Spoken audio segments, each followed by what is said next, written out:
El fútbol en México es un tema de interés nacional. No por nada fuimos el país con la quinta mayor asistencia en el Mundial de Qatar. Este deporte es motivo de reunión y de unión para amigos, para compañeros de trabajo, con nacionales de todo extracto social y creencias políticas. Al mismo tiempo, el fútbol es un gran negocio. Estimaciones señalan que mueve en el país unos 2.800 millones de dólares al año, de los cuales la Federación Mexicana de Fútbol pudiera abarcar cerca de la mitad.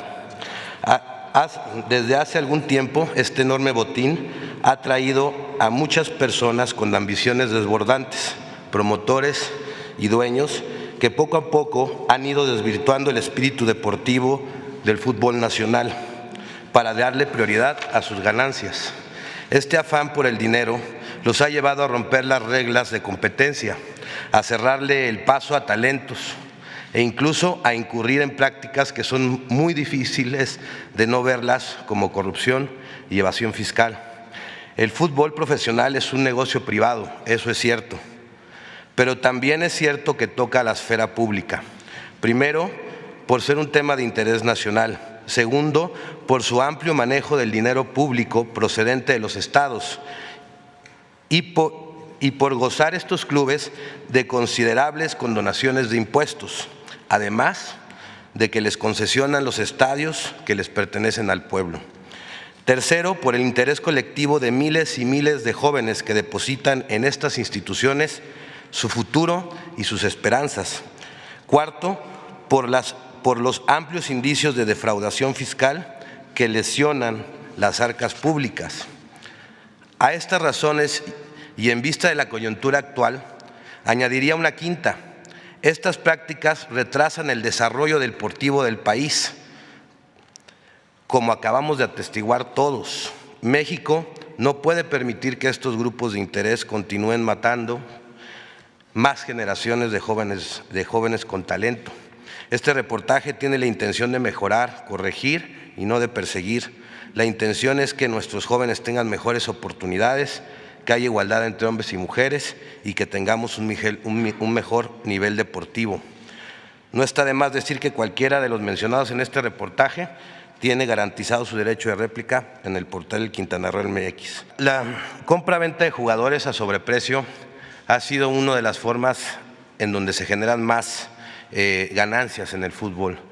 Un promotor coloca un director técnico en un club deportivo de primera división que al mismo tiempo él mismo representa, o mantiene relaciones con directivos en el club para luego buscar en el extranjero jugadores con un precio económico y revenderlos a equipos mexicanos en un sobreprecio del 100%, 200, 300 y hasta 500%.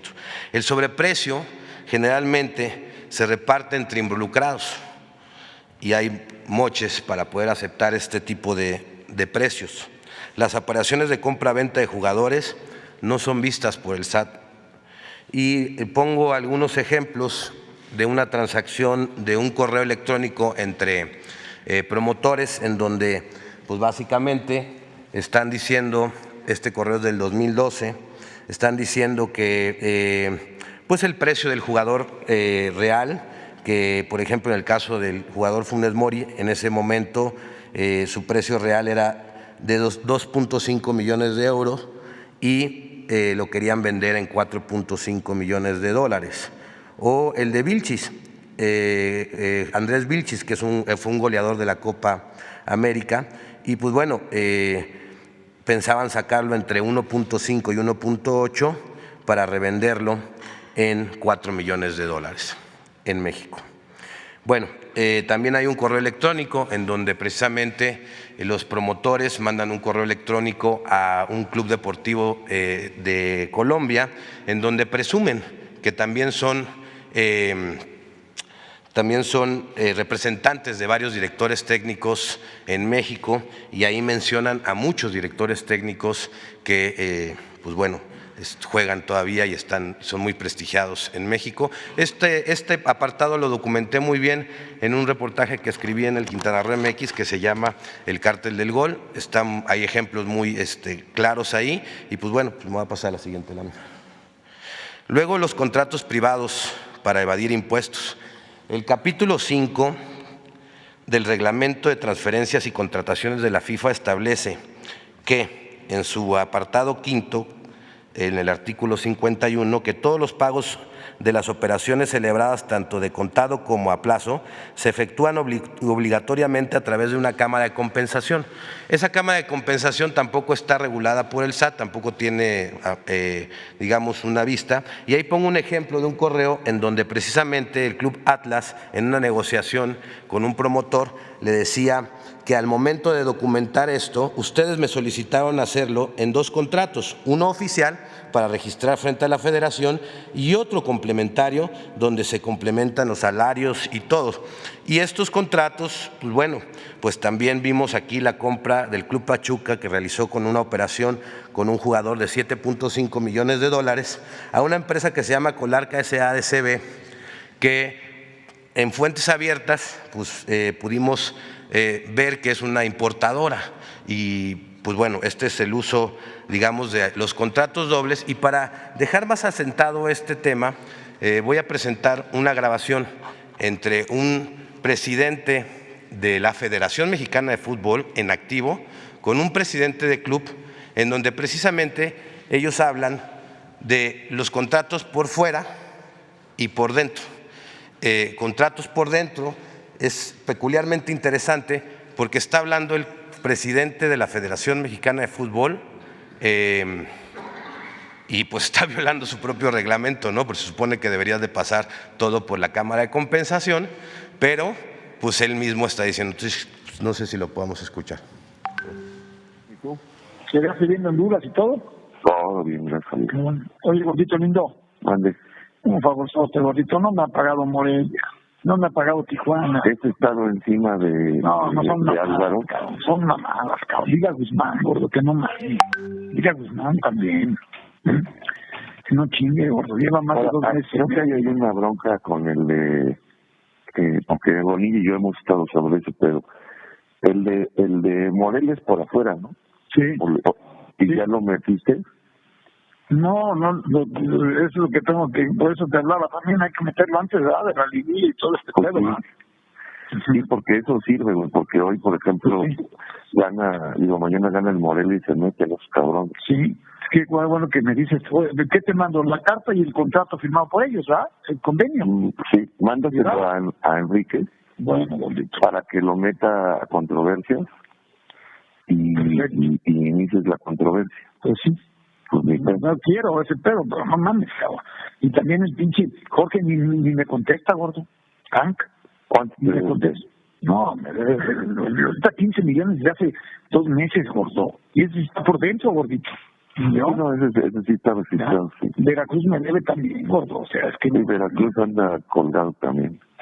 No, gordito, es que sí está cabrón. Ojalá y se metan, como tú dices, para que ahí nos agarramos de los huevos, cabrón. Exactamente. Pero lo que sí me da, o sea, a uno le exigen mi gordito puta madre, cabrón. Yo que yo así, pero volvamos a la verga. A todos no, yo nunca le fallo a nadie.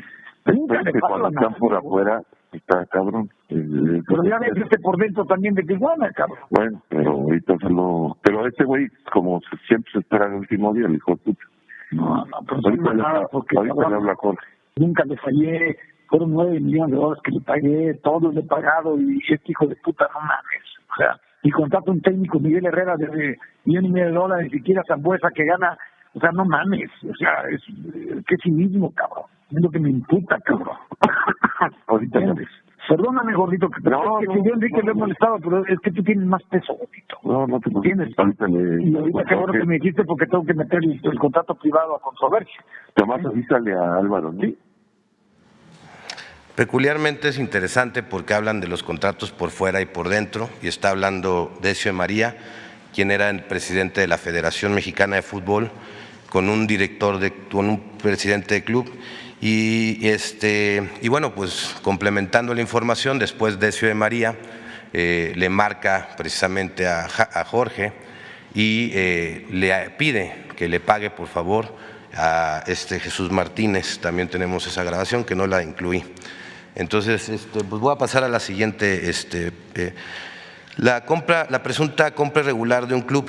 la franquicia Delfines, quien era el expropietario Amado Ñáñez, el de Sonografía, que fue incautada por el SAE,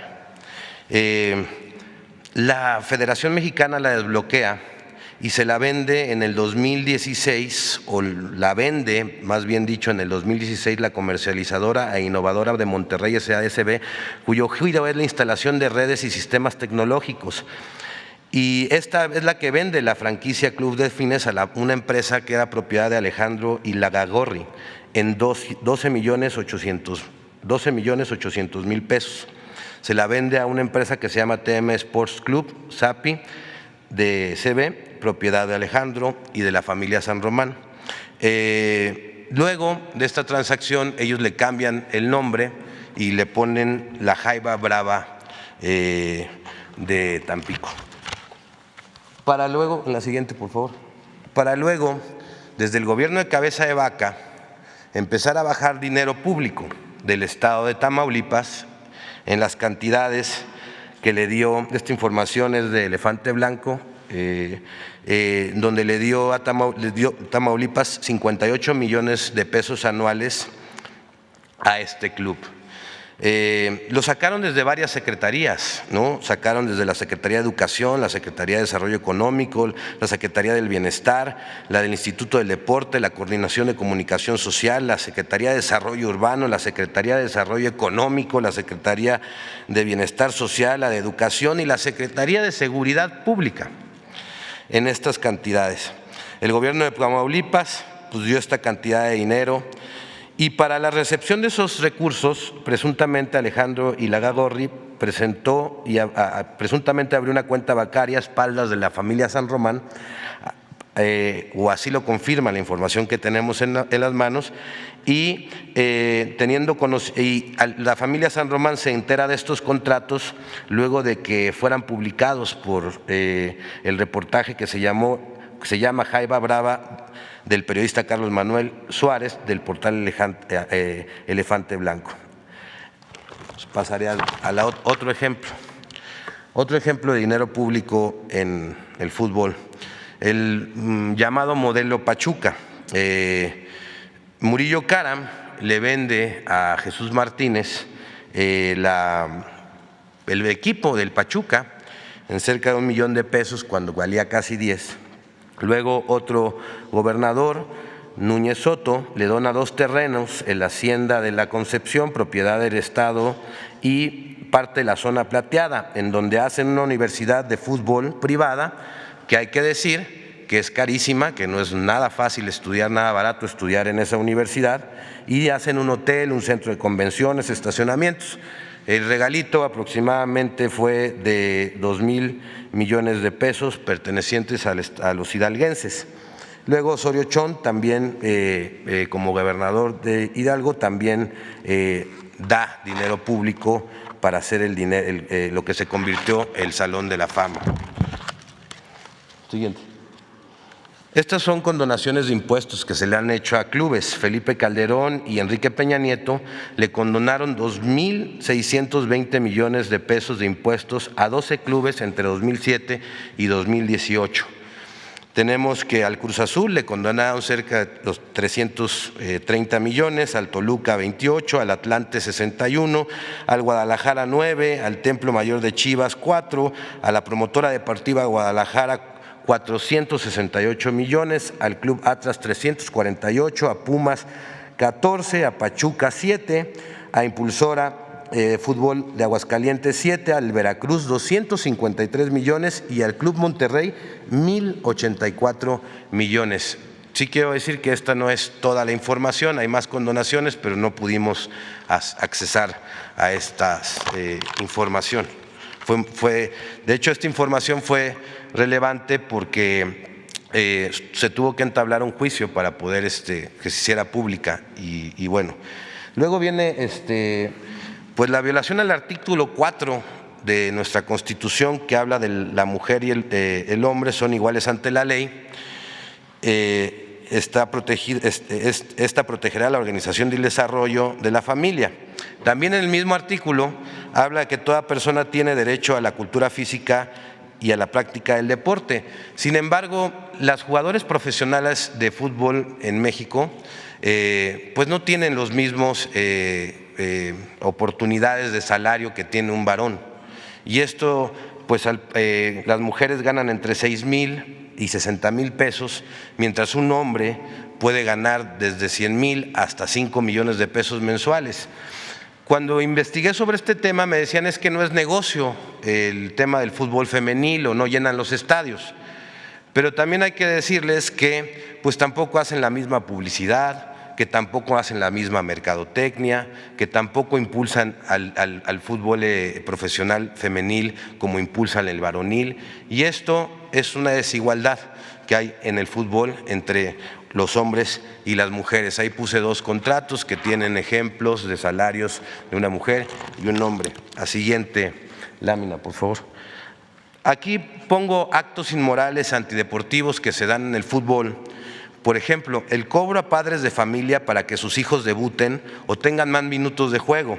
Tenemos documentados más de 50 casos de padres de familias quienes por miedo de represalias contra ellos o sus hijos, pues han pedido anonimatos en donde les piden dinero precisamente para debutar a sus hijos, para poder debutar, hacerlos jugar. Como ejemplo tenemos el caso de Jesús, quien señala al profesor Gonzalo Román Bolaños de haberle pedido 400,000 pesos en concepto de patrocinio para debutar a su hijo en el Alebrijes de Oaxaca. También en este caso hay otro, ya tiene una denuncia penal contra otro promotor que le cobró otro dinero para poderlo debutar en otros clubes. Después venimos con la preferencia de lo económico y no por lo deportivo. El afán de priorizar los beneficios económicos para los dueños de los clubes, estos toman la decisión de eliminar el ascenso y el descenso, lo que ha perjudicado el nivel de competitividad en la Liga MX. Y pues bueno, lo hacen para que sus clubes no bajen, y porque cuando baja un club a la Liga de Expansión, pues baja considerablemente el precio de la franquicia y las ganancias que tienen de ellos.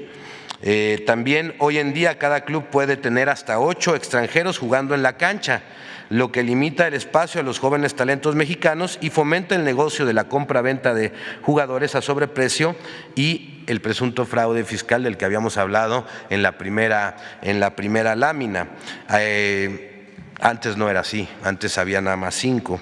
Y la multipropiedad, que está prohibida por la FIFA, la cual ha aumentado en los últimos años en México y que causa un grave conflicto de intereses en el fútbol mexicano. Siguiente.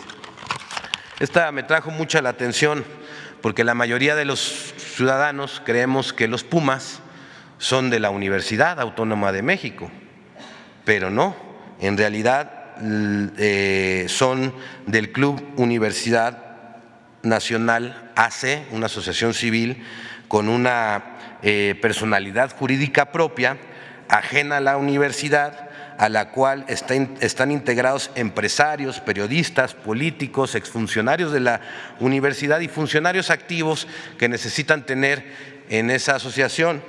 Y pues uno de los que es dueño aparece como socios en la parte de los Pumas, pues imagínense, es Ciro Murayama Rendón, consejero del INE, Jorge Espinosa de los Monteros, quien es promotor y vende jugadores también. De hecho a él se le achaca, ahorita a él se le da que hayan contratado a Dani Alves ahí en los Pumas, o sea, un grave conflicto de intereses, ha vendido muchos jugadores en México, es perteneciente al reportaje que escribí del Cártel del Gol como uno de los operadores, promotores con más transacciones que lo hacen a través de prestanombres, que esto es importante.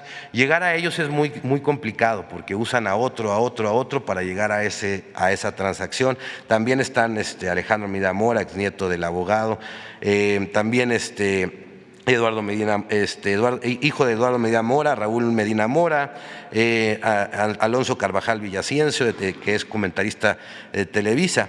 Y bueno, este reportaje fue publicado por Mauricio Romero en el portal Aristegui Noticias y pues bueno, es bien interesante porque la universidad le da 50 millones de pesos anuales y le presta el estadio a esta asociación para que puedan llevar a cabo sus actividades. Y me llama mucho la atención porque antes de hacer esta separación todos los jugadores que salían de la UNAM pues tenían que estudiar y tener una profesión para poder seguir jugando, y por eso vimos la generación de Hugo Sánchez, y por eso el máximo goleador de nuestro país pues también es odontólogo, y dentro de sus compañeros pues había veterinarios y otro tipo de profesionistas. Hoy en día ya no necesitan estudiar los jóvenes y muchos ponen su esperanza en el fútbol y después no los debutan y después los engañan, les cobran, ¿y qué pasa? Pues se quedan sin una carrera, sin una aspiración o con una preparación académica y los frustran. Y tengo documentados varios casos de jóvenes que tienen 24 años, no los debutaron, son excelentes jugadores, han jugado en la selección nacional, club sub-15, sub-17, y después no los debutan en primera división y se quedan ya sin la esperanza, y les rompen la esperanza y luego no saben ni qué hacer porque no estudiaron, y eso no pasaba en la Universidad Autónoma y hoy sí pasa, ¿no? Y bueno, pues el fútbol se le quitó a la universidad. Tengo una serie de conclusiones que me gustaría decir: que hay una falta de regulación por parte del Estado muy grande en el fútbol, y esto complica la recaudación y fomenta el lavado de dinero y la evasión de impuestos. Se debe fortalecer a la Comisión de Apelación y Arbitraje del Deporte, la conocida como el CAT, y se debe prohibir que cualquier persona vinculada a un club deportivo sea presidente o consejero de esta asociación, de esta institución. El CAT debe de abrir carpetas de oficio cuando un hecho público notorio denuncia alguna irregularidad en el fútbol, y debe tener carácter coercitivo porque en este momento no lo tiene. También una tercera recomendación es quitar del control de la Federación Mexicana a las televisoras. Hoy en día las televisoras tienen el control de la Federación y de la Selección Mexicana, y pues yo a modo de sugerencia, pues a lo mejor estaría muy bien nombrar un comisionado, un comité regulador conformado por especialistas independientes en fútbol que vigile el buen funcionamiento de la selección y de los jugadores y el cuerpo técnico, la selección de ellos. La selección mexicana debe de ser de los mexicanos y no de los negocios de pocos y los intereses de pocos. Llevan nuestro nombre, nuestro país, nos representan, y hoy en día yo la verdad no me siento representado por la selección mexicana, que pues básicamente representa el interés de 2 televisoras y que de unos cuantos personas que pues bueno han encontrado un gran negocio ahí. Yo no me siento representado por ello. 4, fomentar la creación de escuelas de fútbol públicas y privadas, corregir la desigualdad entre hombres y mujeres, y debe ser sancionado esa parte y corregirla de manera inmediata. Y 6, todas las compras de ventas de jugadores deben regularse en un marco legal que cierre el paso al sobreprecio, a la evasión de impuestos y al lavado de dinero. Y 7, pues reducir la cantidad de extranjeros autorizados para jugar en la cancha y para que tenga cada club, para que tenga más oportunidades, porque aparte en los extranjeros está el negocio, no en los mexicanos. O sea, cuando hacen una compra-venta de un jugador, pues generalmente pues son extranjeros. Y el tema es muy amplio, hay muchas cosas que decir del fútbol, me hubiese gustado abarcar más temas, pero pues está el tema de Cruz Azul, está el tema de las Chivas, que es interesante el tema de las Chivas porque hay una sentencia que se tiene que ejecutar en la Corte para regresarle el equipo a una asociación civil que le vendieron de manera irregular al fallecido Vergara, y que pues bueno, no han podido ejecutar su sentencia y regresar el equipo a la asociación civil. Y ese caso es bien interesante porque ¿qué pasó? La asociación civil, de un plumazo y por palancas, la convirtieron en una empresa privada. Es como si convirtiéramos la Cruz Roja de repente en un hospital privado, y entonces pues bueno, pues le quitaron el patrimonio a muchos asociados del Club Chivas. Hasta el día de hoy, 20 años después, no han podido ejecutar su sentencia, aunque es un amparo que ha dictado la Corte, y no le han regresado el club a la asociación que le pertenecía. Pues eso sería todo, y pues bueno, pues muchas gracias por escucharme.